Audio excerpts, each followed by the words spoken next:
అంబటి రాంబాబు గారు, ఇది ధర్మమేనా ఈ భాష?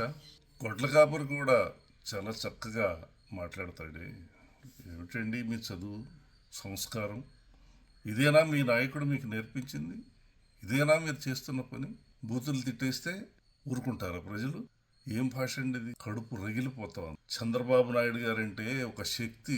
ఆయన కోసం ఎన్ని త్యాగాలైనా చేయడానికి సిద్ధంగా ఉన్న మనుషులు ఎంతో ప్రపంచవ్యాప్తంగా ఉన్నారనే విషయం మీరు ఇంకా గమనించలేదు. అన్యాయంగా అరెస్ట్ చేసినప్పుడు ఎంత విప్లవం వచ్చిందో మీరు గమనించి కూడా ఈ రోజున ఇంకా అలా మాట్లాడుతున్నారంటే మీకు ఎంత లెక్కలేనితనం. ప్రజలంటే చంద్రబాబు నాయుడు గారు రాష్ట్రాన్ని అభివృద్ధి చేయటానికి పుట్టినటువంటి మహానుభావుడు, కారణ జన్ముడు ఆయన. అంతే శ్రమ తీసుకుని యువకుడై నుండి కూడా ఎన్నో కార్యక్రమాలను ఎంతో మేధావితనంతో ప్రవర్తించు తండ్రికి తగ్గ తనయుడిగా, తండ్రిని మించిన తనయుడిగా ఉండాలని లోకేష్ బాబు పనిచేస్తాం. పవన్ కళ్యాణ్ గారు వాళ్ళకి తోడుగా ఉన్నారు. ఈ కూటమి ప్రభుత్వాన్ని మీరు విచ్ఛిన్నం చేయాలని పట్టే కుట్రలు ఫలించవండి.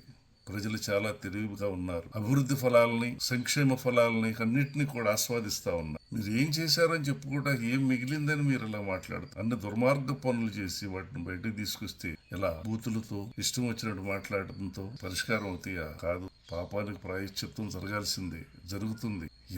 ఎంత ఏదైనా సమస్య ఉంటే మాట్లాడుకోవచ్చు, పెద్ద మనిషి తరహాగా మాట్లాడవచ్చు. కానీ ఏమిటండి ఈ భాష? ఏంటండి? ఆయన్ని అభిమానించేటువంటి ఎంతో మంది ప్రపంచవ్యాప్తంగా ఉన్న అభిమానులందరి గుండెలు ఎంత గాయమయ్యాయో తెలుసా మీకు? ఆ ఆవేదన ఫలితం మీకు ఆ ఉసురు కొట్టదా మీకు? ఆవేదనతో చంద్రబాబు నాయుడు గారికి శుభం జరగాలని, ఆ కీడు పోవాలని మనస్ఫూర్తిగా భగవంతుని ప్రార్థిస్తూ ఆయన యశస్సు వైభవగా నిండు నూరేళ్లు ఆంధ్రమాత సేవ చేసుకుంటూ ఉండాలని, ఆదర్శంగా నిలవాలని, దుష్టశక్తులన్నీ కూడా పటాపంచలైపోవాలని, ఆ దుర్మార్గపు అంబటి రాంబాబు గారు మాట్లాడిన దుర్మార్గపు బూతుని ఖండిస్తా ఉన్నాను. ఆవేదన పడతా ఉన్నాను.